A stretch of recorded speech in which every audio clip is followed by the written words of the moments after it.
алып ертіңға түркі мемлекетін басқарған көсем. Ол замандағы түркілер Енесей мен Ертіс, Дунай бойлары, Ауғанстан мен Иран, Сирия, Түркия жерлерін мекендеген. Тұран әскері қолбасшысының атына қосылып айтылатын алып сөзі сол заманда күшті, батыр, қаһарман, ержүрек деген мағынаны білдірген.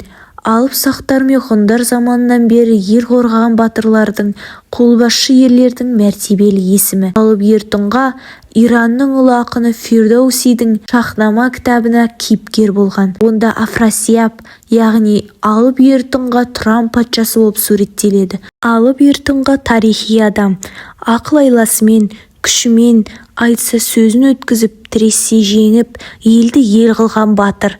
Ол қайтыс болғанда артында қалған елі жоқтау шығарған.